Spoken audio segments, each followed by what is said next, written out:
Hello students, भारतीय समाजशास्त्र के विचारकों की सीरीज में आज आपका नया टॉपिक है एम.एन. श्रीनिवास। एम.एन. श्रीनिवास एक बहुत इंपॉर्टेंट थिंकर हैं आपके एग्जाम के पॉइंट ऑफ व्यू से, और नेट जेआरएफ की परीक्षा के साथ साथ असिस्टेंट प्रोफेसर की परीक्षा और पीजीटी में इनके क्वेश्चन आते हैं। भारतीय समाज में हो रहे बदलाव पर इनके कॉन्सेप्ट आए हैं। फेमस कॉन्सेप्ट इनके सोशल चेंज के रिगार्डिंग है, और पूरा टॉपिक आपका इस वीडियो में डिस्कस होने वाला है। जो भी कॉम्पिटिटिव बच्चे हैं जो एग्जाम की तैयारी कर रही हैं सोशियोलॉजी को लेकर के, उन्हें ये वीडियो बड़ा लाभदायक रहने वाला है। स्टार्ट करते हैं बेटा। एम.एन. श्रीनिवास, मैसूर नरसिम्हा श्रीनिवास, आपका इनका नवंबर 1916 को बर्थ है और डेथ इनकी 1919 को है। सी.एस. घुरिये के शिष्य थे, सेकेंड जनरेशन के सोशियोलॉजिस्ट कह सकते हैं हम इन्हें। और आप देखोगे कि घुरिये की पॉलिसी और घुरिये का जो मैथोलॉजी है स्टडी का, वो किस तरीके से डिफर है वो मैं आपको यहाँ पे बताता चलूंगा। ठीक है, main work of M N. Srinivas के मैन वर्क क्या क्या हैं आप देखोगे। जब हम किसी थिंकर की बुक्स पढ़ते हैं तो हमें मैन कॉन्सेप्ट उनके समझ में आ जाते हैं कि कौन कौन से कॉन्सेप्ट में थिंकर ने वर्क किया है। Marriage and family among in Mysore village, Mysore का दिन क्या है, इन्होंने 1942 में इनकी एक बुक आई है marriage and family in Mysore. ठीक है, सेकेंड बुक है इनकी religion and society among the tribes of South India. ये आपकी इंपोर्टेंट बुक है नेट जेआरएफ के पॉइंट ऑफ व्यू से भी, और ये इनका इंपोर्टेंट बुक है religion and society among the tribes of South India.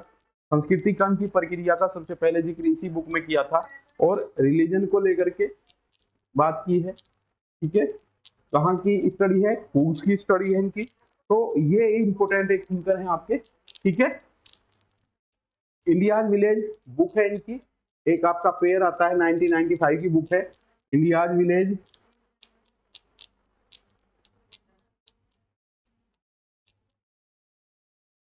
M.N.. Srinivas की बुक है। इंडियाज चेंजिंग विलेज आपकी एस.सी. दुबे की बुक है। विलेज इंडिया मैकी मेरिट की बुक है। और इस तरीके से ये सेम नाम की जो बुक हैं इनका मैच द फॉलोइंग करके आपके डिफरेंट एग्जाम में ये क्वेश्चन आपका कई बार आया हुआ है। तो विलेज इंडिया विलेज में आप देखोगे एम.एन. श्रीनिवास को कोट करोगे, एम.एन. श्रीनिवास। ठीक है, कास्ट इन मॉडर्न इंडिया, जाति को लेकर के जी.एस. घुरिये का काफी वर्क है।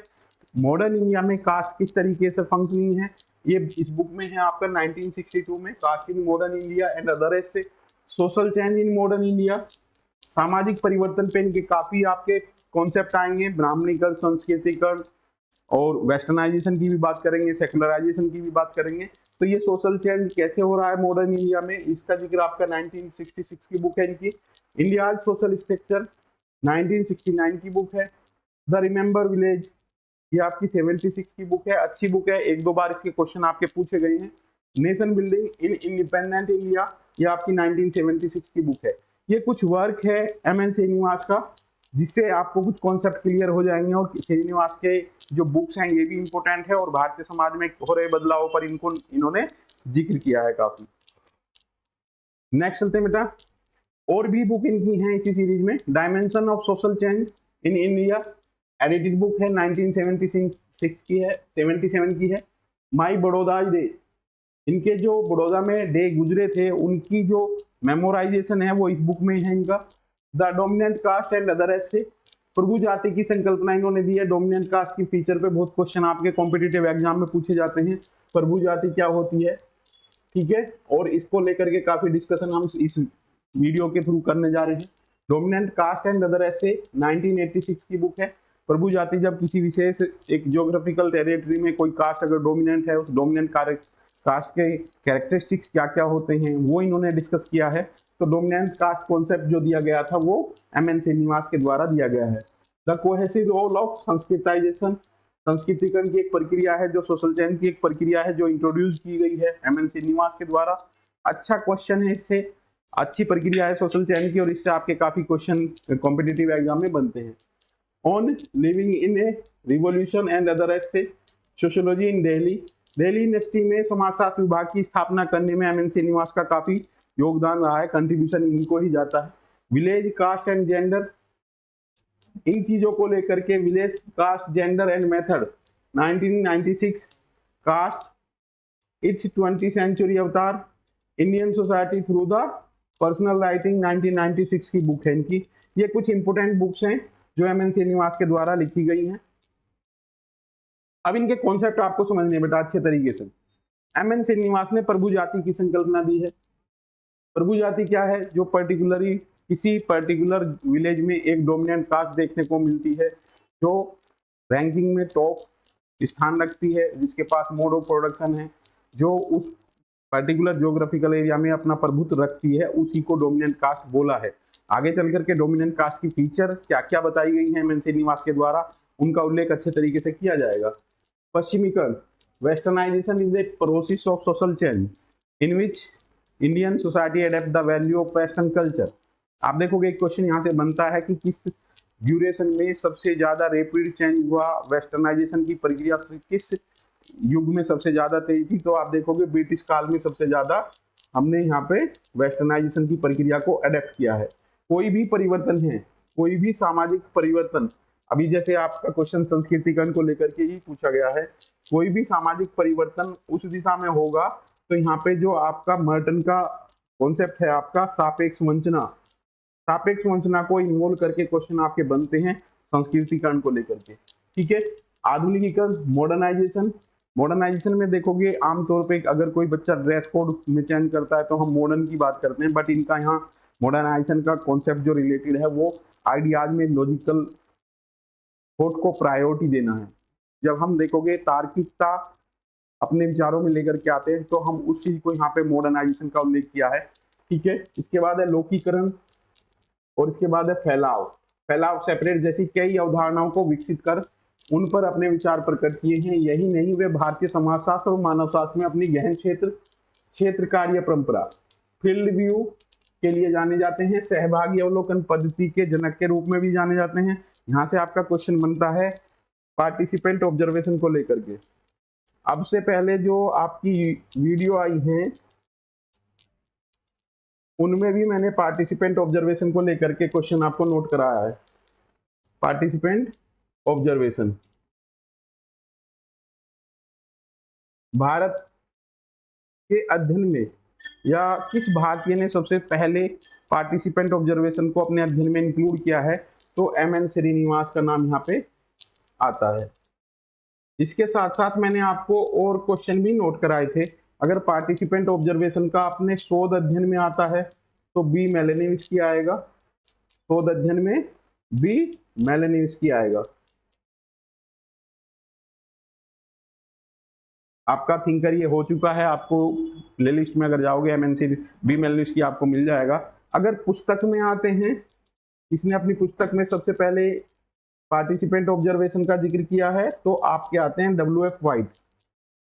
इनकी कोटेशन भी मैंने आपको लिखवाई है। WF white American Italian slum का अध्ययन किया इन्होंने और पार्टिसिपेंट ऑब्जर्वेशन को अपनी पुस्तक में इन्होंने यूज किया है और इनकी कोटेशन भी मैंने अब से पहली वीडियो है उनमें लिखवाई है। इंपोर्टेंट क्वेश्चन है आपका और मैच द फॉलोइंग के लिए क्वेश्चन पूछा जाता है। सबसे पहले पार्टिसिपेंट ऑब्जर्वेशन का जिक्र लुनबर्ग के द्वारा अपनी पुस्तक सोशल डिस्कवरी 1924 में किया गया है। तो इस टाइप से एक क्वेश्चन आपका यहाँ बहुत अच्छा बन जाता है पार्टिसिपेंट ऑब्जर्वेशन को लेकर के। पार्टिसिपेंट ऑब्जर्वेशन क्या है? जब कोई व्यक्ति किसी समूह में रह करके उसकी गतिविधियों का अध्ययन करता है तो this kind of study known as the participant observation. वैसे बेसिकली ऑब्जर्वेशन आपका 3 प्रकार का है।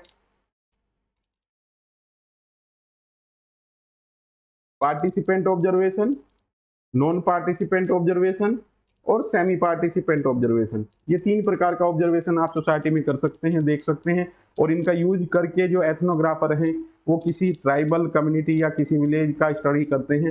तो इस टाइप से हम पार्टिसिपेंट ऑब्जर्वेशन की बात कर रहे हैं। तो पार्टिसिपेंट ऑब्जर्वेशन को सबसे पहले भारतीय जो समाजशास्त्री हैं इन्होंने एम एन श्रीनिवास ने अपने कार्य में यूज किया है। सहभागी अवलोकन पद्धति के जनक के रूप में भी ये भारत में जाने जाते हैं।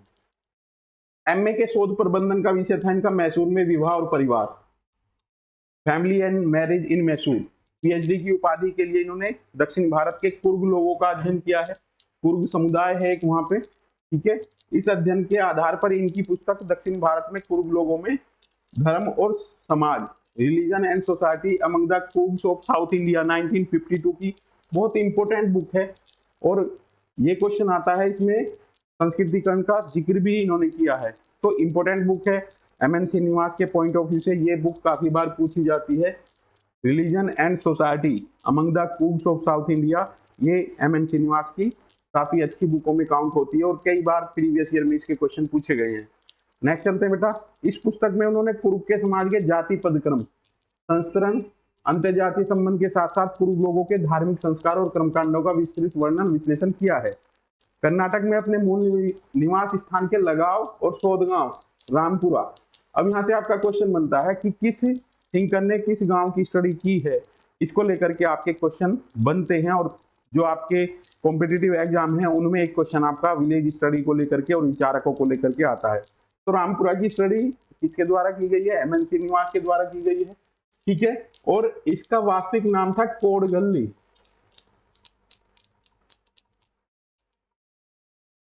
आगे आएगा ये भी, कोडगल्ली रामपुरा का वास्तविक नाम था, इन्होंने इसका नाम थोड़ा चेंज किया हुआ है। नव स्थापित सामाजिक आर्थिक परिवर्तन संस्थान में खींच लाया था। दक्षिण भारत के मैसूर जिले के रामपुरा गांव, वास्तविक नाम कोडगल्ली है, को अपने अध्ययन का क्षेत्र बनाया है। जाति और धर्म के संरचनात्मक पक्ष पर ये यहाँ से आपका नेट जेआरएफ के पॉइंट ऑफ व्यू से क्वेश्चन बनता है। एमएन श्रीनिवास ने अपने अध्ययन में किस अप्रोच का यूज किया है? तो स्ट्रक्चरल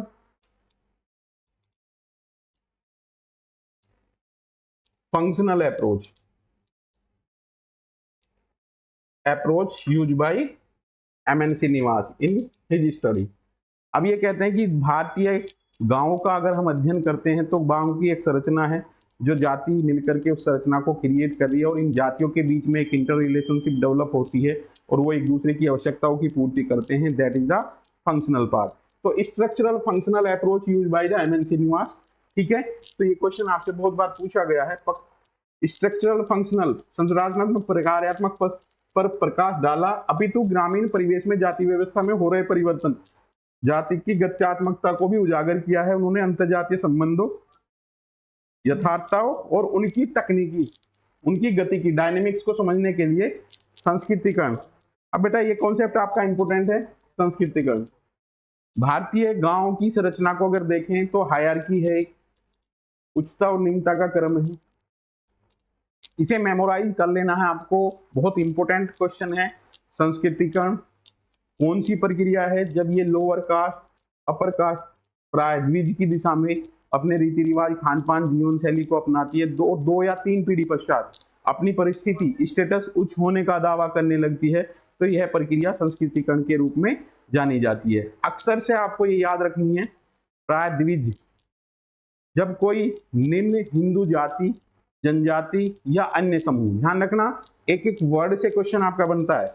जब कोई निम्न हिंदू जाति, जनजाति या अन्य समूह प्राय द्विज की दिशा में, ट्वाइस बोर्न कास्ट की दिशा में अपने रीति रिवाज, खान पान, जीवन शैली को अपनाते हैं तथा 2 या 3 पीढ़ी पश्चात अपनी परिस्थिति उच्च होने का दावा करने लगते हैं, तो यह प्रक्रिया संस्कृतिकरण के रूप में जानी जाती है। अब इससे बेटा क्वेश्चन कैसे बनते हैं? एक तो आपका रेफरेंस ग्रुप थ्योरी को इससे जोड़ा गया है। संस्कृतिकरण की प्रक्रिया प्राय उच्च की दिशा में यहाँ फॉलो किया जा रहा है, तो उच्च जाति जो है लोअर कास्ट के लिए रेफरेंस ग्रुप है।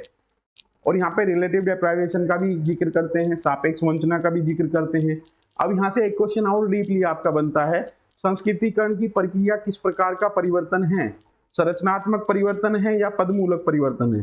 तो ये आपका पदमूलक परिवर्तन है, न कि स्ट्रक्चरल चेंज।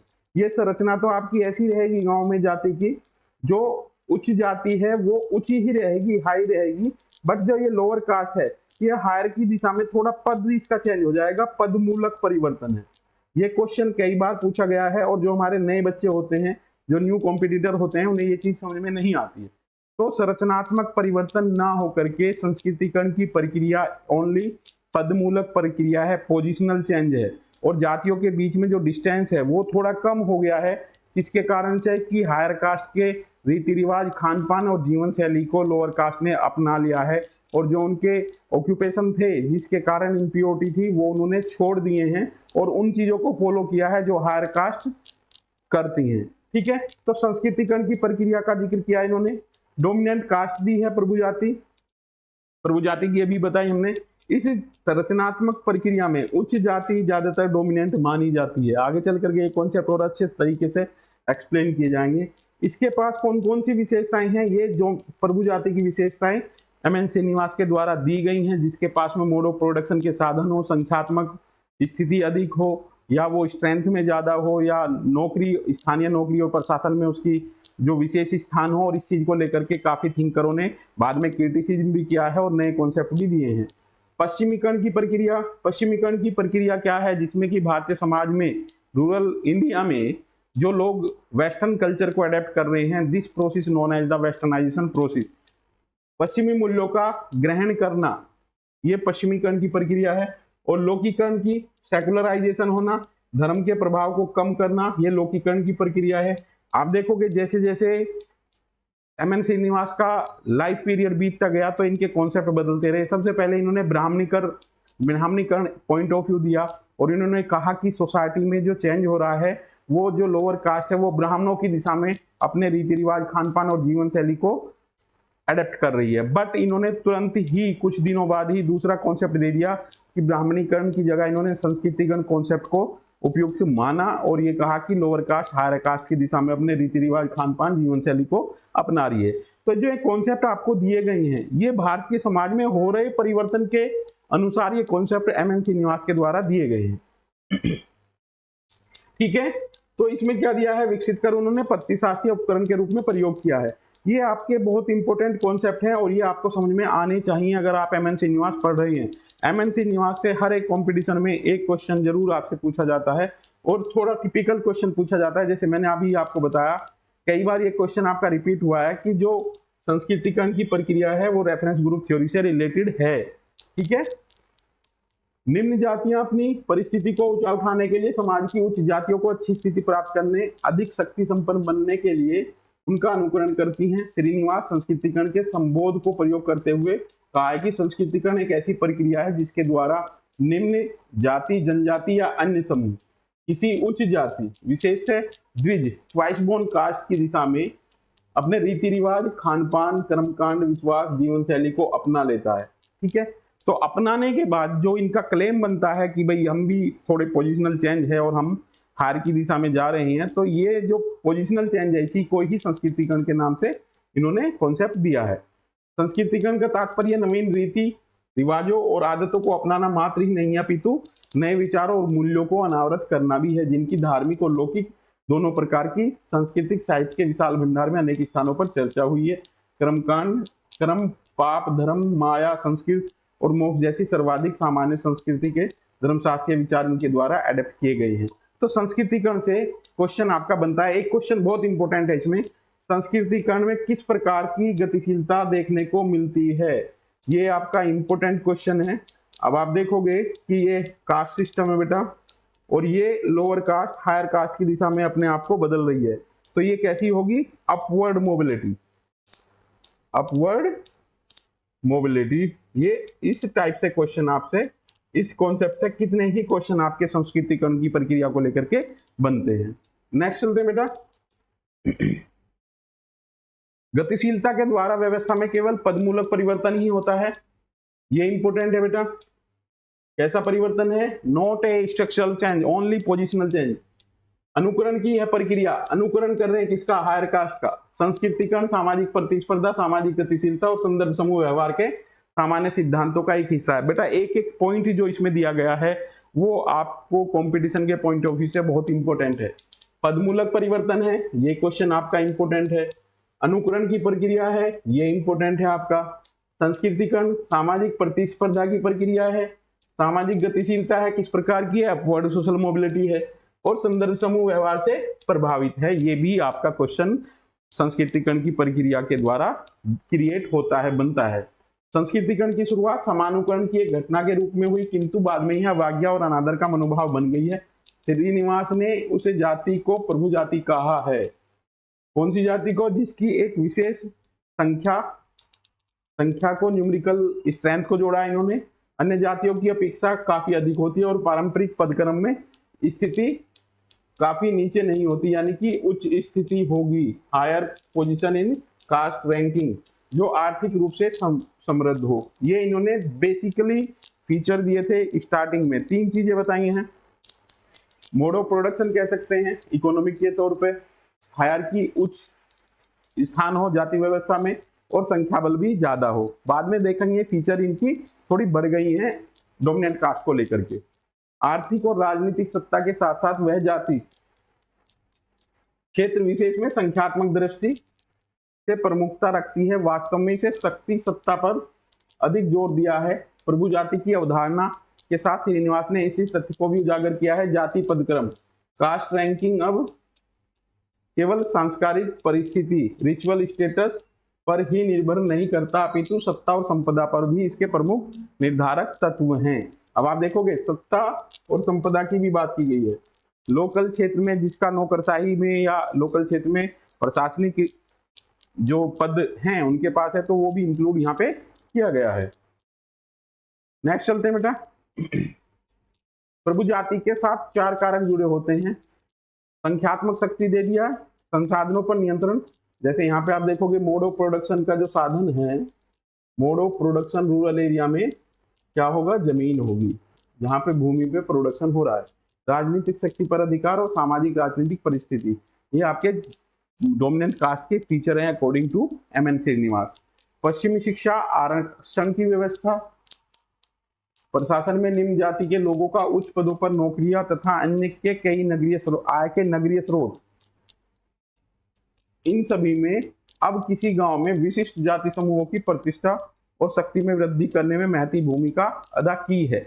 अब इस कॉन्सेप्ट को लेकर के आपके कुछ विचारक हैं जिसमें गेल ओमवेट है, वो ये कहती हैं कि कभी आप देखोगे कि जो लोअर कास्ट है अगर ये विशेषताएं उसके पास हैं फिर भी उस लोकल एरिया में इंडियन रूरल एरिया वो डोमिनेंट कास्ट नहीं हो सकती है। उन चीजों को लेकर के गेल ओमवेट की स्टडी है और उस पर क्वेश्चन आपके बन जाते हैं बेटा।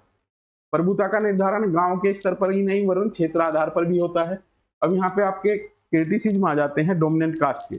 दुबे कहते हैं, एस.सी. दुबे का कहना है कि जाति समूह डोमिनेंट नहीं होता है, समाज में व्यक्ति का प्रभुत्व होता है। अब श्रीनिवास का कॉन्सेप्ट है डोमिनेंट कास्ट। इन्होंने कहा जाति कभी प्रभुत्व नहीं कर रखती है और प्रभुत्व रखता है व्यक्ति। ठीक है, तो एस.सी. दुबे ने रिप्लेस किया है डोमिनेंट कास्ट को डोमिनेंट व्यक्ति से। वे मानते हैं कि समाज में शक्ति किसी जाति विशेष में बिखरी होने की अपेक्षा कुछ लोगों के हाथों में केंद्रित होती है, जिसे डोमिनेंट पर्सन या प्रभु व्यक्ति बोला है इन्होंने। रायबर्मन आते हैं, फिर रायबर्मन श्रीनिवास की प्रभु जाति की अवधारणा के स्थान पर कहते हैं कभी जाति प्रभु नहीं होती, प्रभु समुदाय होते हैं, डोमिनेंट कम्युनिटी होती हैं। इन्होंने इस जो कॉन्सेप्ट का सजेशन किया है। इनके अनुसार प्रभु समुदायों के कई आयाम होते हैं, जैसे संसाधनों पर नियंत्रण, परिस्थिति, कानून को बनाए रखना आदि। उन्होंने पश्चिमीकरण, आधुनिकीकरण, लोकीकरण की प्रक्रियाओं के माध्यम से भारत में हो रहे व्यापक सामाजिक परिवर्तनों का विश्लेषण अपने कई लेखों में किया है। अभी मैंने आपको बताया कि जैसे जैसे सामाजिक परिवर्तन वो इंडियन सोसाइटी में देखते गए, कॉन्सेप्ट उनके बिल्डअप होते चले गए हैं। पश्चिमीकरण से श्रीनिवास का तात्पर्य ऐसे परिवर्तन से है जिसका प्रभाव अंग्रेजों के भारत में आगमन के पश्चात हुआ है। यहाँ से आपका क्वेश्चन बनता है, during the British period westernisation process की प्रक्रिया सबसे ज्यादा थी। भारतीय समाज और संस्कृति के विभिन्न क्षेत्र यथा जीवन शैली, धर्म, शिक्षा, आर्थिक संगठन, राजनीति पर वेस्टर्नाइजेशन का पश्चिमी मूल्यों का प्रभाव देखने को मिलता है और ये प्रक्रिया आपकी पश्चिमीकरण के नाम से जानी जाती है। यहाँ पे आप देखोगे इन परिवर्तनों को कारकों में यंत्रीकरण, औद्योगिकरण, नगरीकरण, यातायात, संचार व्यवस्था, उदारवादी प्रजातंत्र, व्यक्तिक स्वतंत्रता, नवीन शिक्षा प्रणाली में मुख्य भूमिका अदा की है। अब यहाँ से आपका एक क्वेश्चन बनता है, संस्कृतिकरण की प्रक्रिया जो है वो तेज हो जाती है कब? और प्रक्रिया जब आपकी टेक्नोलॉजिकल चेंज है, पश्चिमीकरण की प्रक्रिया के साथ संस्कृतिकरण की प्रक्रिया की गति अधिक हो जाती है। पश्चिमीकरण भारतीय जनसंख्या के किसी एक विशिष्ट वर्ग तक सीमित नहीं है, भारतीय समाज के बड़े भाग को प्रभावित करता है। स्वतंत्र भारत में यह पहले से अधिक गति में से हो रहा है। इसने भारत के जनजीवन लोकीकरण की भी शुरुआत की है। प्रवृत्ति हमें संचार संसाधनों के विकास, नगरों और कस्बों में वृद्धि, स्थानीय गतिशीलता में अधिकता, शिक्षा के प्रसार के कारण अधिक मजबूत दिखाई पड़ती है। तो इन संसाधनों का जो प्रभाव पड़ता है, ये संसाधन संस्कृतिकरण की प्रक्रिया को अधिक तीव्र कर देते हैं। श्रीनिवास का कहना है कि पश्चिमीकरण ने हिंदुओं के जीवन में संस्कृतिकरण को अधिक मात्रा में तीव्र गति से अग्रसर करने का योगदान किया है। ये एक पॉइंट आपका एग्जाम के पॉइंट ऑफ व्यू से इंपॉर्टेंट है और आपसे एक क्वेश्चन पूछा जाता है। कथन कारण में भी अक्सर इससे क्वेश्चन बन सकता है संस्कृतिकरण को श्रीनिवास ने स्पष्ट तौर पर एक सांस्कृतिक अवधारणा माना है, ठीक है, न कि संरचनात्मक। ये कैसी है? संरचनात्मक अवधारणा नहीं है। पश्चिमीकरण की भारतीय आधुनिकीकरण को एक उन्होंने नैतिक दृष्टि से तटस्थ अवधारणा नहीं स्वीकार किया है, ठीक है। आधुनिकता और आधुनिकीकरण में अच्छे बुरे के भाव निहित मानते हैं, ये इनका कॉन्सेप्ट है। नेक्स्ट चलते हैं बेटा, वर्ण और जाति का विश्लेषण कास्ट इन मॉडर्न इंडिया 1962 में करते हुए वर्ण का मॉडल जाति की एक गलत और विकृत छवि प्रस्तुत की है। जाति व्यवस्था में काफी विविधताओं को तोड़ते हुए श्रीनिवास ने भारतीय जाति व्यवस्था में ऊर्ध्वाधर और क्षैतिज हॉरिजॉन्टल एकजुटता की बात कही है। ये आपका इंपॉर्टेंट पार्ट है और यहाँ से क्वेश्चन आपके नेट जेआरएफ की परीक्षा में पूछे गए हैं। श्रीनिवास जातियों की एकता को शीर्ष ऊर्ध्व एकजुटता कहते हैं। यहाँ से नेट जेआरएफ में क्वेश्चन आपके कई बार पूछे गए हैं और ये इंपॉर्टेंट पॉइंट है एमएन श्रीनिवास टॉपिक से, ठीक है। इनके विपरीत क्षैतिज एकजुटता में एक ही जाति के सदस्य परंपरा, त्योहार और रीति रिवाज को, देवी देवताओं को मानते हुए यहाँ पे आप देखोगे ये आप इस तरीके से बनाओगे, ये आपकी ऊर्ध्वाधर एकता है, ऊर्ध्वाधर एकता। ये जाति हैं हाई, लोअर और मिडिल कास्ट। इस मिडिल कास्ट में देखेंगे ये क्षैतिज एकता है, एकता। ये कॉन्सेप्ट आपका एमएन श्रीनिवास के द्वारा समझाया गया है। पूर्व लोगों के धर्म का विश्लेषण करते हुए श्रीनिवास ने विभिन्न स्तरों पर स्थानीय, प्रादेशिक और प्रायद्वीप और समस्त भारत पर व्याप्त हिंदू धर्म के लिए फैलाव, एक इन्होंने कॉन्सेप्ट दिया है सेपरेट, फैलाव की संकल्पना इन्होंने दी है। हिंदू धर्म 4 स्तरों अर्थात अखिल भारतीय, ये बता दिया ध्यान रखना, अखिल भारतीय हिंदुत्व, प्रायद्वीपीय हिंदुत्व, क्षेत्रीय प्रादेशिक हिंदुत्व और स्थानीय हिंदुत्व। ये फैलाव के जो कॉन्सेप्ट है इस तरीके से इन्होंने जिक्र किया है, ये ऐसे फैलाव हो रहा है, ठीक है। ये आपके पॉइंट्स हैं, ये इस तरीके से बन जाते हैं। श्रीनिवास के अनुसार अखिल भारतीय हिंदुत्व सारे भारत में फैला हुआ हिंदुत्व है, इसकी प्रकृति विशुद्ध संस्कृतनिष्ठ है। उदाहरण के लिए इसकी अभिव्यक्ति हम राम और कृष्ण के जन्मोत्सव में देख सकते हैं। लगभग समस्त भारत में जो मनाया जाता है ये आपका अखिल भारतीय हिंदुत्व की इन्होंने बात की है। फैलाव की अवधारणा के आधार पर सैद्धांतिकीकरण करते हुए श्रीनिवास ने लिखा है कि मोटे रूप से यह तथ्य सही प्रतीत होता है कि जैसे जैसे फैलाव का क्षेत्र घटता है वैसे वैसे आमजनों के बीच प्रचलित अनुष्ठान, क्रियाओं और सांस्कृतिक स्वरूपों की संख्या में बढ़ोतरी होती जाती है। अंततः जैसे जैसे क्षेत्र बढ़ता है पूजा और अनुष्ठान के सामान्य रूप घटते जाते हैं। अब यहाँ पे आपसे क्वेश्चन जो बनता है वो इंपोर्टेंट क्या है बेटा, कि जितना क्षेत्र व्यापक होता जाएगा उतनी तत्वों की संख्या जो है वो कम होती जाएगी, फैलाव। अब आप देखोगे किसी पर्टिकुलर एक ट्रेडिशन है वो लिमिटेड क्षेत्र तक है तो उसमें तत्वों की विद्यमानता ज्यादा है और जितना उसका फैलाव होता जाएगा तो तत्वों का बिखराव भी अधिक होता जाएगा। तो फैलाव की जो कॉन्सेप्ट है ये एमएन श्रीनिवास के द्वारा इस तरीके से आपको समझाया गया है। नेक्स्ट चलते हैं बेटा, श्रीनिवास ने फैलाव की अपनी इस अवधारणा को 2 रूप में बताए हैं, क्षैतिज फैलाव जाति आधारित दिया है और ऊर्ध्वगामी या लंबवत फैलाव स्थानीय, ठीक है। उन्होंने कहा है कि भारत के प्रत्येक स्थान पर ब्राह्मणों में उनकी भाषिक और भौगोलिक भिन्नता को छोड़कर बहुत सांस्कृतिक अनुष्ठान लगभग समान है। संस्कृति समानता को उन्होंने क्षैतिज फैलाव कहा है। किसी पर्टिकुलर कास्ट में जो फैलाव है वो क्षैतिज है। इसके विपरीत एक भाषिक क्षेत्र सांस्कृतिक रूप से सजातीय क्षेत्र की नीची व अन्य जातियों के साथ मिलकर संपन्न करते हैं। इस क्षेत्र को उन्होंने जातियों के इस प्रकार के फैलाव को ऊर्ध्वगामी फैलाव कहा है। अभी एकता की बात आई थी बेटा, जिस प्रकार से एकता की बात आई थी यहाँ पे ऊर्ध्वाधर एकता,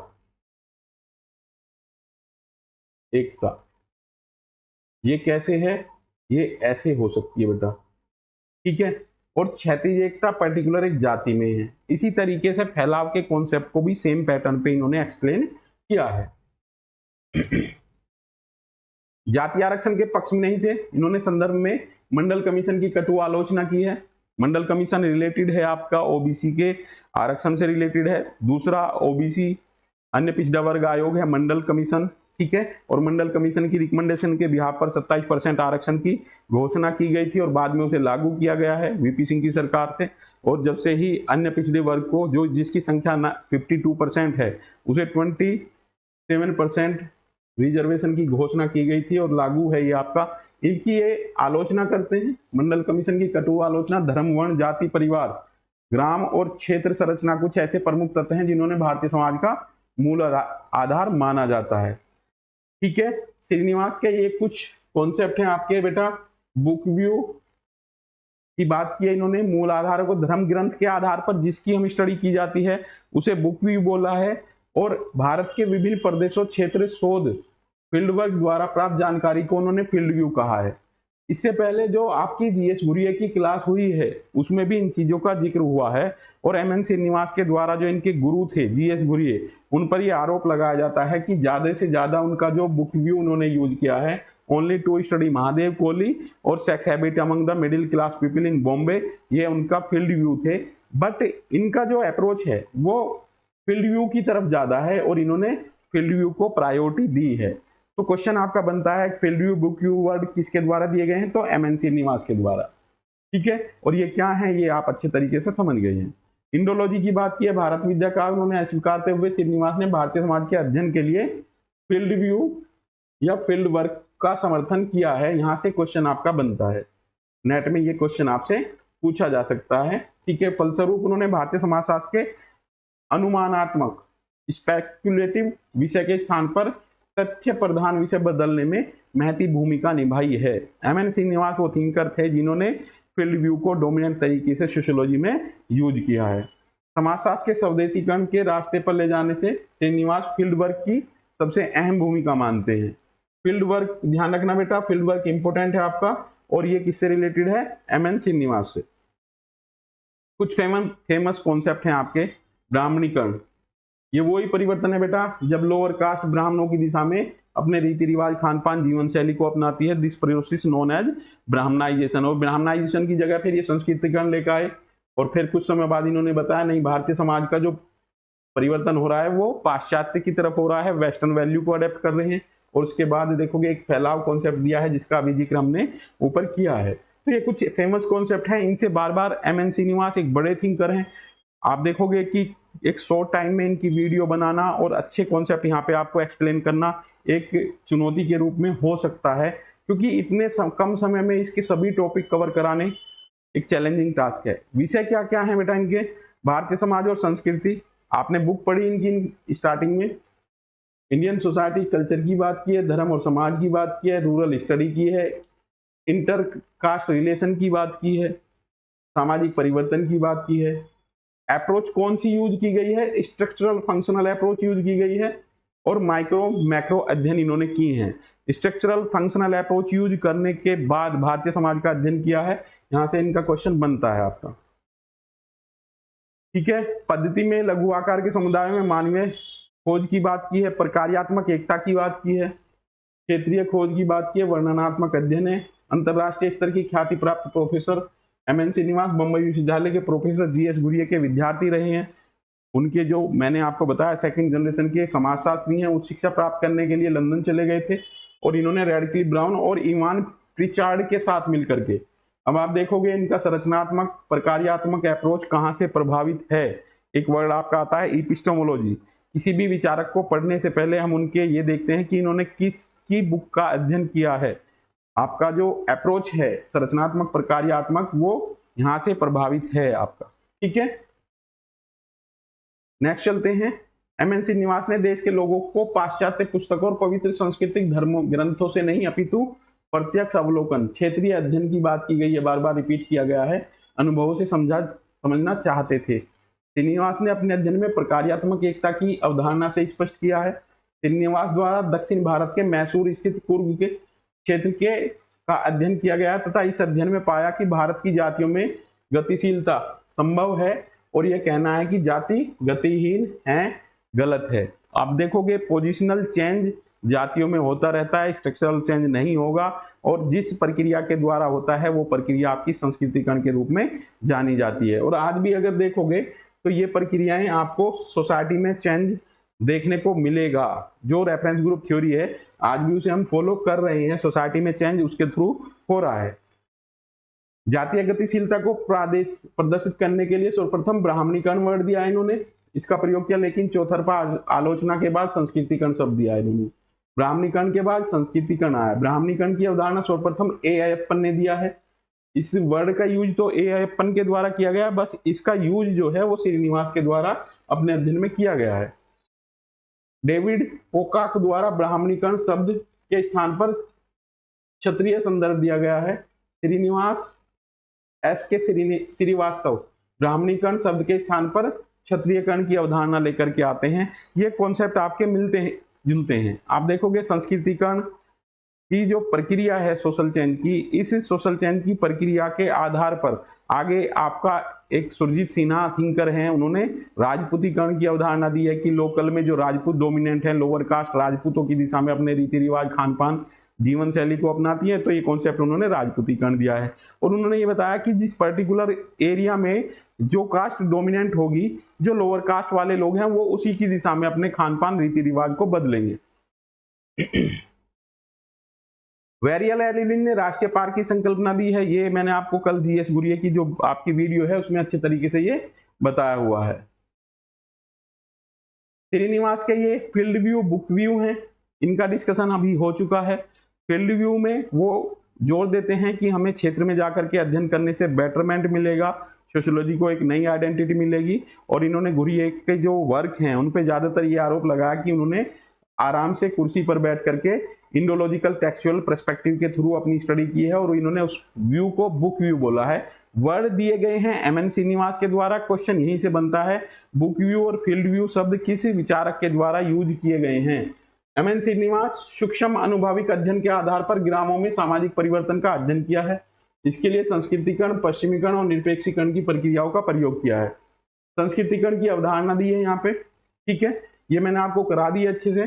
52 में अपनी पुस्तक religion and society among the कुक्स of South India, ये स्टार्टिंग में मैंने आपको बताया कि सर्वप्रथम इस पुस्तक में संस्कृतिकरण की अवधारणा का प्रयोग एमएन श्रीनिवास के द्वारा किया गया था। तो ये इंपॉर्टेंट क्वेश्चन है बेटा आपका।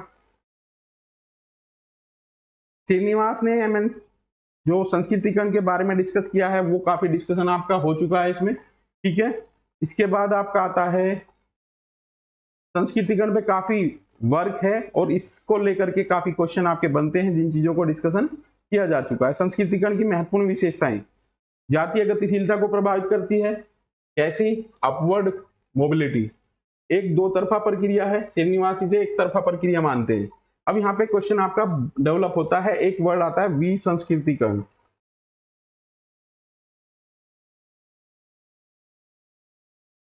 एक थिंकर है आपके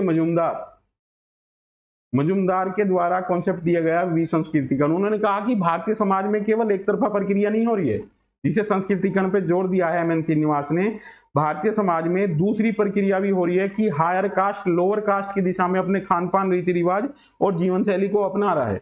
तो ये जो लोअर कास्ट की तरफ हो जा रहे हैं इसको उन्होंने विसंस्कृतिकरण कॉन्सेप्ट बोला है, और ये प्रक्रिया डाउन की तरफ जा रही है जैसे संस्कृतिकरण अप की तरफ जा रही है, ठीक है। संस्कृतिकरण का संबंध केवल हिंदुओं तक सीमित नहीं है। संस्कृतिकरण द्वारा समाज में पदमूलक परिवर्तन होता है, न कि संरचनात्मक परिवर्तन। इसके द्वारा सांस्कृतिक परिवर्तन के रूप में उद्योग सांस्कृतिक गतिशीलता देखने को मिलती है, लेकिन परिप्रेक्ष्य में यह क्षैतिज गतिशीलता को प्रकट करता है, ठीक है। संस्कृतिकरण के कई आदर्श हो सकते हैं और भी आइडियल हो सकते हैं संस्कृतिकरण के लिए। प्रोफेसर योगेंद्र ने संस्कृतिकरण को अग्रिम सामाजिकरण कहा है। कई बार ये क्वेश्चन आपका बनता है, पूछा गया है, एंटीसिपेटरी सोशलाइजेशन। और संस्कृतिकरण अनेक अवधारणाओं का समूह है, गुच्छा है, ये भी कहा गया है। प्रोफेसर डीएन मजुमदार संस्कृतिकरण के स्थान पर विसंस्कृतिकरण का नाम देते हैं। नहीं, यहाँ पे आप देखोगे अगर ऐसे चीजें परिवर्तन हो रहा है तो ये हायर कास्ट की दिशा में हो रहा है, तो इसको संस्कृतिकरण बोला है। बट इन्होंने कहा कि ये एक तरफा प्रक्रिया दी है, इन्होंने दूसरी प्रक्रिया भी ऐसे चल रही है जिसे विसंस्कृतिकरण बोला है। किसने? एमएन ये मजुमदार ने, डीएन मजुमदार ने, विसंस्कृतिकरण। और विसंस्कृतिकरण अपोजिट प्रक्रिया है किसकी, संस्कृतिकरण की। जब हायर कास्ट लोअर कास्ट की दिशा में अडेप्ट करती है मूल्यों को, तो ये लोअर कास्ट की दिशा में जो परिवर्तन की प्रक्रिया है, इसको ही विसंस्कृतिकरण कहा है। नामदेश्वर प्रसाद कुलीनीकरण कहते हैं, कुप्पा स्वामी संदर्भ समूह कहते हैं, और कालियाई से जनजातिकरण भी नाम देते हैं। किसको, विसंस्कृतिकरण को। होराल्ड गोल्ड अच्छे थिंकर हैं, क्वेश्चन पूछा जाता है इनको लेकर के। फैजाबाद जिले में वर्तमान में अयोध्या जिले के शेरपुर नागटीपुर गांव का अध्ययन किया और यह कहा कि वर्तमान समय में व्यक्ति की परिस्थिति निर्धारण में आर्थिक व राजनीतिक शक्ति महत्वपूर्ण है, न कि सांस्कृतिक शक्ति। अब यहाँ पे सांस्कृतिक शक्ति की बात की गई है डोमिनेंट कास्ट में, और इन्होंने इसकी जगह दूसरी स्टडी की है। ठीक है, हेराल्ड गोल्ड पे क्वेश्चन आपके आते हैं, नए थिंकर हैं सोशियोलॉजी में, और ट्रेडिशनल थिंकर की जगह ये लेते हैं, और इनकी काफी स्टडी फेमस हैं, और ये अच्छे एक विचारक हैं। नेट जेआरएफ के पॉइंट ऑफ व्यू से जो अभ्यर्थी नेट जेआरएफ की परीक्षा देने जा रहे हैं, तो इन थिंकर को नोट करें और इनकी स्टडी को भी आप स्टडी करने के बाद जाएं। और इन्होंने बताया कि एक इनकी स्टडी है आपकी रिक्शेवाला जो लखनऊ, तो उन्होंने यहाँ पे बताया कि वहाँ जाति महत्वपूर्ण नहीं है। आप देखोगे सिटी एरिया में आपको ऐसे मिल जाएंगे कि जहाँ शर्मा जी टी स्टॉल है, यानी कि जो पंडित हैं कास्ट में रैंकिंग में हायर पोजीशन रखते हैं, और उन्होंने चाय की दुकान वहाँ खोली हुई है। ओएम लिंच का कहना है कि वर्तमान समय में व्यक्ति आर्थिक और राजनीतिक शक्ति प्राप्त करने के पश्चात सांस्कृतिक शक्ति के बजाय पश्चिमीकरण और आधुनिकीकरण की ओर में अधिक अग्रसर हुआ है, जैसा कि आगरा की जाटव जाति की बात की गई है। वाई बी दामले और ओएम लिंच का कहना है कि वास्तव में संस्कृतिकरण के स्थान पर संदर्भ समूह का प्रयोग ज्यादा है। भारतीय गांव की आत्मनिर्भरता एक मिथक है, ये श्रीनिवास बोलते हैं। आप देखोगे गांधी जी को आपने पढ़ा, और गांधी जी रूरल डेवलपमेंट की बात करते हैं, और ये कहते हैं एक आपकी मैटकोफ की एक गणतंत्र भारतीय गांवों को गणतंत्र की संज्ञा दी है। तो उसका क्रिटिसिज्म ये कहते हैं कि भारतीय गांव आत्मनिर्भर है ही नहीं, वो डिपेंड करते हैं। आप देखोगे पुराने समय में वो सभ्यता के लिए डिपेंड करते थे, अपने लोकल कस्बे से खान पान की चीजें, ड्रेस कोड वहां से प्रभावित होता था। भारत में सामाजिक परिवर्तन के संदर्भ में जाति एक सांस्कृतिक कोटि के रूप में वर्णित किया है श्रीनिवास ने। संरचनात्मक प्रकार्यवादी उपागम में जाति प्रणाली और ग्रामीण समाज का अध्ययन महत्वपूर्ण है। ये आपकी अप्रोच यूज की गई है एमएन श्रीनिवास के द्वारा।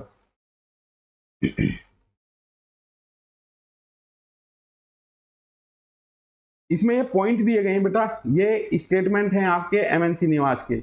जाति की प्रभाविता अंत समष्टि गतिशीलता होती है, जातियों में ऊर्ध्वाधर एकता पाई जाती है, श्रीनिवास कह रहे हैं यहाँ पे।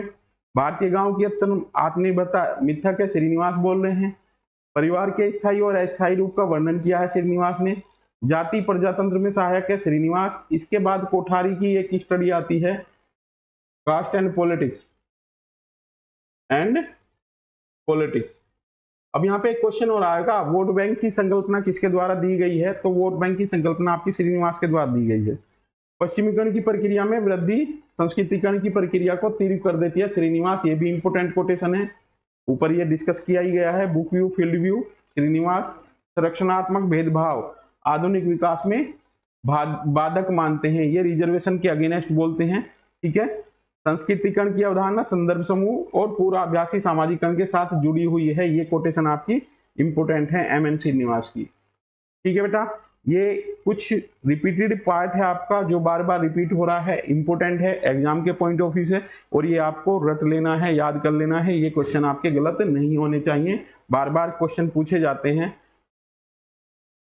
लघु क्षेत्रीय अध्ययनों पर बल दिया है श्रीनिवास ने। स्वदेशीकरण के लिए फील्ड वर्क को इंपोर्टेंट माना है। वर्ण एक सिद्धांत है, जाति उसका व्यवहारिक स्वरूप है, श्रीनिवास बोल रहे हैं।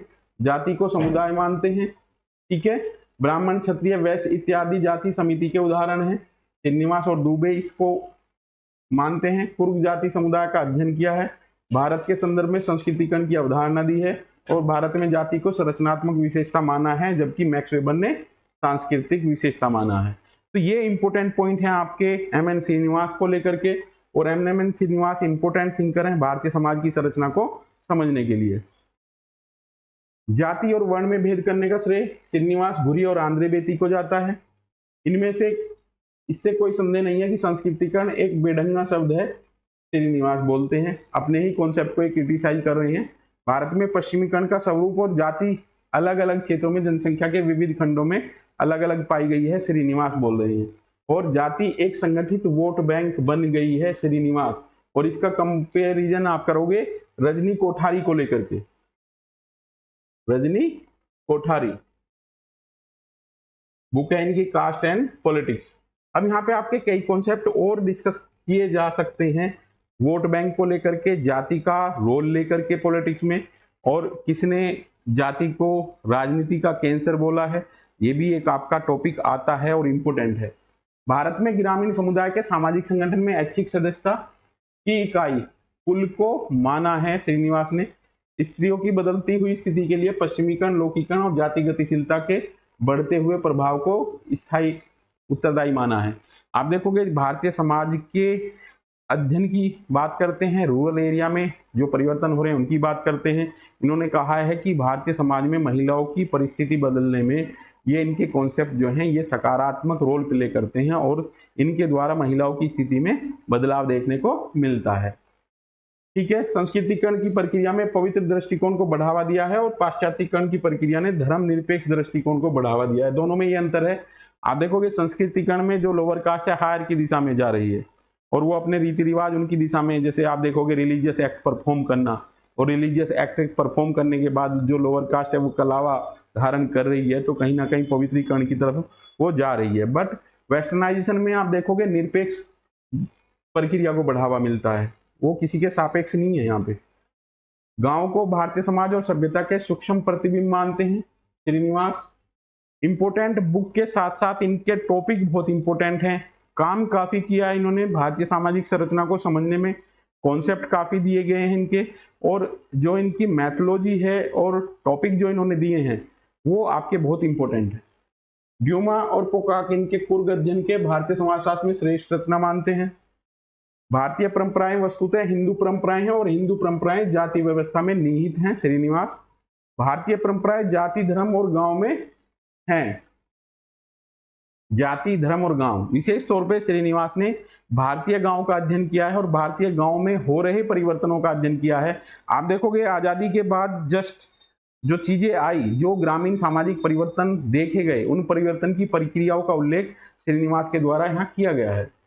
पवित्रता से संपूर्ण परिपूर्ण हिंदू धर्म पर श्रीनिवास कभी चर्चा नहीं करते हैं, ये इस कॉन्सेप्ट पर उन्होंने प्रकाश नहीं डाला है। 1945 से 46 में श्रीनिवास गांव के अध्ययन की प्रेरणा रेडक्लिफ ब्राउन से प्राप्त हुई है। मैंने आपको बताया कि स्ट्रक्चरल फंक्शनल अप्रोच का प्रभाव भी यहीं से देखने को मिलता है। इवान प्रिचार्ड का भी प्रभाव उन पर था। भारतीय सामाजिक संरचना के संबंध में हिंदू धार्मिक संरचना से मिलता जुलता है, श्रीनिवास कहते हैं। एमएन श्रीनिवास किसी भी जाति को प्रभु जाति का दर्जा देने के लिए 6 तत्वों की चर्चा करते हैं। इंपोर्टेंट पॉइंट है बेटा, एमए की परीक्षा में तो काफी ये पूछे जाते हैं। आप देखोगे मोड ऑफ प्रोडक्शन, आर्थिक शक्ति जिसके पास है, संख्यात्मक शक्ति जिसके पास है और राजनीतिक शक्ति जिसके पास है। पाश्चात्य शिक्षा, प्रशासन में नौकरी और आय के नगरीय स्रोत, ये 6 पॉइंट हैं किसी भी जाति को डोमिनेंट कास्ट होने के लिए। कहाँ पे? रूरल एरियाज में। अभी दुबे का जिक्र किया, रायबर्मन का जिक्र किया। दुबे डोमिनेंट कास्ट को डोमिनेंट व्यक्ति से रिप्लेस करते हैं और रायबर्मन डोमिनेंट कम्युनिटी से रिप्लेस करते हैं। बेटा इन्हें आपको याद करना है, रट लेना है। इनके कूट आपसे पूछे जाएंगे 1, 2, 3, 4, 5 एंड 6। आपसे क्वेश्चन इस टाइप से पूछ लिया जाएगा, इनमें से कौन सा नहीं है, और 1-2 ऑप्शन आपके अलग डाल दिए जाएंगे और क्वेश्चन पूछ लिया जाएगा कि सही कूट का चयन कीजिए। प्रभु जाति के उपरोक्त तत्वों में 3 अति महत्वपूर्ण हैं, इकोनॉमिक, न्यूमेरिकल और पॉलिटिकल स्ट्रेंथ। आप देखोगे ये पक्ष बहुत इंपॉर्टेंट है एमएन श्रीनिवास का। आंद्रे बेती ने श्रीपुरम के अध्ययन में ब्राह्मणों को, अब आप देखोगे ये क्वेश्चन जो है आपका यूपीएससी के एग्जाम में पूछा गया है। आंद्रे बेती ने कहाँ की स्टडी की है? श्रीपुरम की। एसी मेयर ने रामखेड़ी गांव का अध्ययन किया है। के एन शुक्ला ने भाग